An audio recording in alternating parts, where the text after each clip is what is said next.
ka na ikay mawiwili. So mga par, tila nagbunga na nga po ang panginsulto ng WBA Interim Super Bantamweight World Champion Murodjun Akhmadaliev sa Japanese Monster Naoya Inoue, kung saan prangka na sinabi mga idol ng manager ni Inoue ni si Mr. Ohashi na walang pagbabago daw sa kanilang plano sa 2025 pagkatapos daw ng laban nila sa Koreano na si Jun Kim na gaganapin sa January 24. Isusunod daw nila mga idol ang WBC #1 contender na si Alan Picasso na posible ganapin sa Amerika ang bakbakan. At sa huling bahagi ng taong 2025, isingit daw nila mga idol si Akhmadaliev na kung tutuusin mga idol, wala sa plano ni Inoue na labanan si Akhmadaliev sa 2025 at dapat si Junto nakatani ang kanyang target. Pero dahil sa pag-iingay ni Akhmadaliev sa social media mga idol na ginatungan naman ng kanyang promoter na si Ed Hearn, itila na piko na si Inoue at pumayag na ito na labanan ng dating unified champion. Bagamat maraming mga Pinoy boxing fans mga idol ang nag-react sa desisyon na to ni Inoue, ayon sa kanila mga boss, nang si Akhmadaliev daw ang humahamon at nag-trash talk kay Inoue,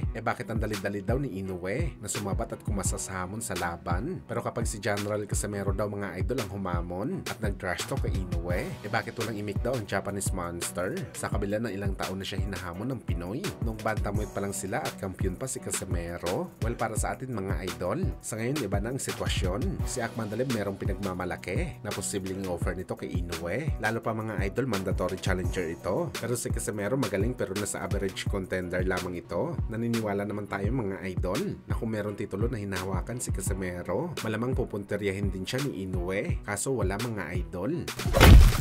Sa kabilang banda naman mga idol, Ryan Garcia at Conor Benn muntik na magsapakan sa event ng The Ring Magazine sa London, kung saan mga idol, masayang pinuntahan ni Ryan Garcia si Conor Benn para batiin, pero naging mainit kaagad ang binitawan na salita ng Briton kay Garcia na siya naman ang nagpainit kay Bagito at nag-aakman na banatan si Conor Benn. Buti na lang mga idol, mabilis sinatak palayo si Ryan Garcia ng kanyang security para makaiwas sa posibleng gulo sa event. You're the one that started that shit.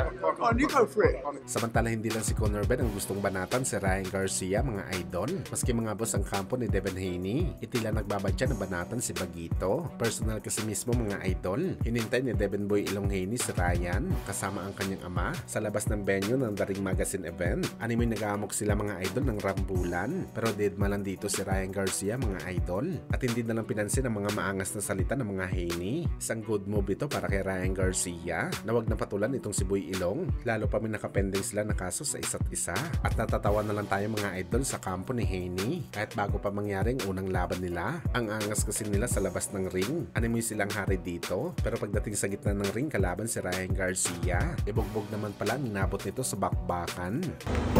Came all out here for nothing, huh? You ducking it, huh?